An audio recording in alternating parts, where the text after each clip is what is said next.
ଯାଏ ଯେ କେବଳ ଭଲ କର୍ମ ହେତୁ ଜଣେ ବ୍ୟକ୍ତି ସ୍ୱର୍ଗ ପ୍ରାପ୍ତ କରିଥାଏ।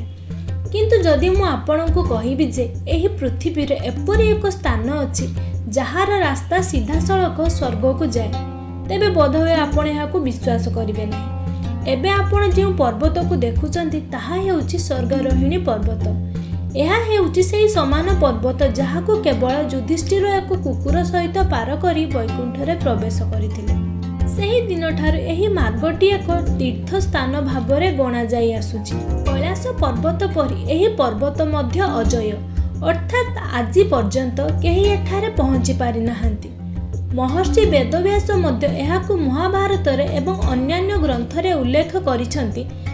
ଏବେ ପ୍ରଶ୍ନ ହେଉଛି, ଯଦି ପୃଥିବୀ ପୃଷ୍ଠରେ ସ୍ୱର୍ଗ ଅଛି, ତେବେ ଆଜିର ଆଧୁନିକ ଯୁଗରେ ମଣିଷ ସିଧାସଳଖ ସେଠାରେ ପହଞ୍ଚିବାକୁ ସକ୍ଷମ ନୁହେଁ କାହିଁକି?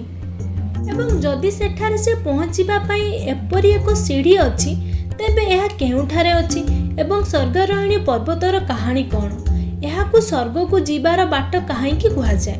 ଭିଡ଼ିଓ ଆରମ୍ଭ କରିବା ପୂର୍ବରୁ ଆପଣ ସମସ୍ତଙ୍କୁ ମୋର ଅନୁରୋଧ, ଏହି ଭିଡ଼ିଓକୁ ଶେଷ ପର୍ଯ୍ୟନ୍ତ ଦେଖନ୍ତୁ ଏବଂ ମୋର ବିଶ୍ୱାସ ଯେ ଆପଣ ସ୍ୱର୍ଗରୋହିଣୀ ପର୍ବତ ବିଷୟରେ ବହୁତ କିଛି ଜାଣିପାରିଥିବେ ଯାହା ଆପଣଙ୍କୁ କେହି କହିନାହାନ୍ତି।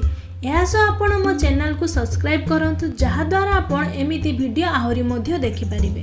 ସ୍ୱର୍ଗରୋହିଣୀ ପର୍ବତ ଉତ୍ତରାଖଣ୍ଡର ହିମାଳୟର ବଦ୍ରିନାଥ ଯିବା ରାସ୍ତାରେ ବନ୍ଦରପୁଞ୍ଜରେ ଅବସ୍ଥିତ ଏବଂ କୁହାଯାଏ ଯେ ସ୍ୱର୍ଗକୁ ଯିବା ରାସ୍ତା ଏଇଠାରୁ ହିଁ ଆରମ୍ଭ ହୋଇଛି।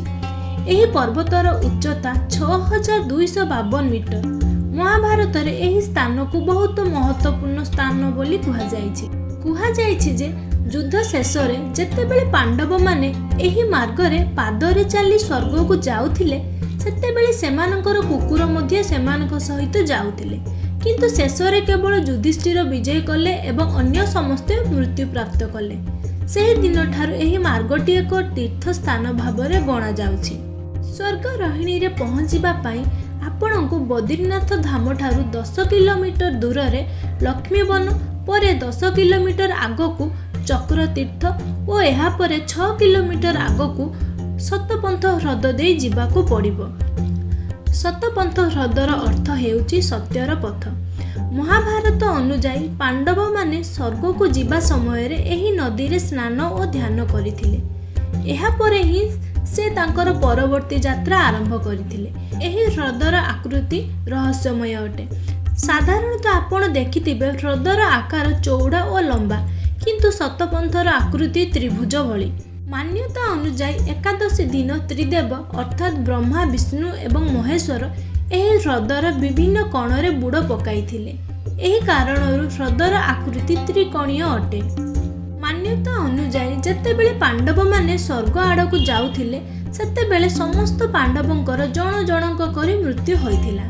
ଶେଷରେ ଭୀମ ଏବଂ ଯୁଧିଷ୍ଠିର ଜୀବିତ ଥିଲେ, କିନ୍ତୁ ଏହି ସ୍ଥାନରେ ଭୀମଙ୍କର ମୃତ୍ୟୁ ହୋଇଥିଲା। ପାଣ୍ଡବମାନଙ୍କ ମଧ୍ୟରେ କେବଳ ଯୁଧିଷ୍ଠିର ସ୍ୱଶରୀରରେ ଏହି ହ୍ରଦ ପାର କରି ସ୍ୱର୍ଗରେ ପହଞ୍ଚିଥିଲେ। କୁହାଯାଏ, ଯେଉଁ ବ୍ୟକ୍ତି ନିଜ ଜୀବନ କାଳରେ ଆଦୌ ମିଛ କହିନାହିଁ, ସେହି ବ୍ୟକ୍ତି ଏହି ନଦୀକୁ ଅତିକ୍ରମ କରିପାରିବ। ସତପନ୍ଥ ହ୍ରଦଠାରୁ କିଛି ଦୂର ଆଗକୁ ଚାଲିବା ପରେ ସ୍ୱର୍ଗରୋହିଣୀ ଗ୍ଲେସିୟର ଦୃଶ୍ୟମାନ ହୁଏ। କୁହାଯାଏ ଯେ ଆଜି ବି କୁକୁରମାନେ ଏହି ଯାତ୍ରା ସମୟରେ ମଣିଷଙ୍କ ସହ ଯାଆନ୍ତି।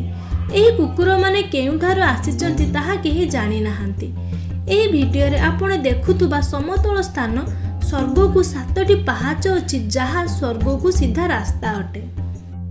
କୁହାଯାଏ ଯେ ଏଠାରେ ଅନେକ ଆଲୋକ ରଶ୍ମି ଅଛି ଏବଂ ଲୋକମାନେ କୁହନ୍ତି ଯେ ଏହା ହେଉଛି ସ୍ୱର୍ଗର ଦ୍ୱାର, ଯାହା ଆମ ଶାସ୍ତ୍ର ଏବଂ କାହାଣୀରେ ଉଲ୍ଲେଖ କରାଯାଇଛି। ଆଉ ଏକ ଜିନିଷ ଯାହା ଆପଣଙ୍କୁ ଆଶ୍ଚର୍ଯ୍ୟ କରିବ ତାହା ହେଉଛି 7ଟି ପାହାଚ ମଧ୍ୟରୁ କେବଳ 3ଟି ପାହାଚ ଦୃଶ୍ୟମାନ। କୁହାଯାଏ ଯେ ଆମେ ସମସ୍ତେ ଅନେକ ପାପ କରିଛୁ, ସେଥିପାଇଁ ଅବଶିଷ୍ଟ 4ଟି ସିଡ଼ି ଆମେ ଦେଖିପାରୁନାହୁଁ। ଆଜି ପର୍ଯ୍ୟନ୍ତ କ୍ୟାମେରାରେ କେବଳ 3ଟି ସିଡ଼ି ଦୃଶ୍ୟମାନ ହୋଇଛି।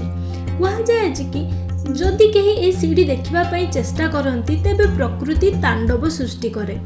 ଥରେ ସରକାର ମଧ୍ୟ ଏହି ପାହାଚ ଗୁଡ଼ିକୁ ହେଲିକପ୍ଟରରୁ ଦେଖିବା ପାଇଁ ନିର୍ଦ୍ଦେଶ ଦେଲେ। ତେବେ ଏହି ପର୍ବତ ଗଭୀର କୁହୁଡ଼ିରେ ନିଜକୁ ଆଚ୍ଛାଦନ କଲା, ଯାହାଫଳରେ କେହି ଏହି ରାସ୍ତା ଦେଖିପାରିଲେ ନାହିଁ। ଅନେକ ବୈଜ୍ଞାନିକ ଏବଂ ପର୍ବତାରୋହୀ ସ୍ୱର୍ଗରୋହିଣୀକୁ ଯିବା ପାଇଁ ଚେଷ୍ଟା କରିଛନ୍ତି, କିନ୍ତୁ ଆଜି ପର୍ଯ୍ୟନ୍ତ କେହି ମଧ୍ୟ ଏହାର ନିକଟତର ହୋଇପାରି ନାହାନ୍ତି। ଏହାକୁ ଛୁଇଁବା ତ ଦୂରର କଥା, ଏଠାରେ ଥିବା ସ୍ୱର୍ଗକୁ ଚଢ଼ିବା ପାଇଁ ସିଡ଼ି ଉପରେ ଚଢ଼ିବା ମଧ୍ୟ ଅସମ୍ଭବ। ଯଦି ବୈଜ୍ଞାନିକ ତଥ୍ୟକୁ ବିଶ୍ୱାସ କରାଯାଏ, ପାହାଡ଼ର ଉଚ୍ଚତା ଯୋଗୁଁ ନିଶ୍ୱାସ ପ୍ରଶ୍ୱାସ ନେବାର କ୍ଷମତା ହ୍ରାସ ଯୋଗୁଁ ଲୋକମାନେ ଏହି ପାହାଚ ଗୁଡ଼ିକୁ ଅତିକ୍ରମ କରିବା ପାଇଁ ସକ୍ଷମ ହୁଅନ୍ତି ନାହିଁ। ତେଣୁ ଆଜି ପର୍ଯ୍ୟନ୍ତ କେହି ଜାଣିପାରିଲେ ନାହିଁ ଯେ ସେହି ପାହାଡ଼ ପଛରେ କିମ୍ବା ଅନ୍ୟ କୌଣସି ସ୍ଥାନରେ ଏକ ନୂତନ ଜଗତ ଅଛି କି ନାହିଁ। ଅନେକ ଚେଷ୍ଟା କରିଛନ୍ତି କିନ୍ତୁ ସଫଳ ହୋଇନାହାନ୍ତି।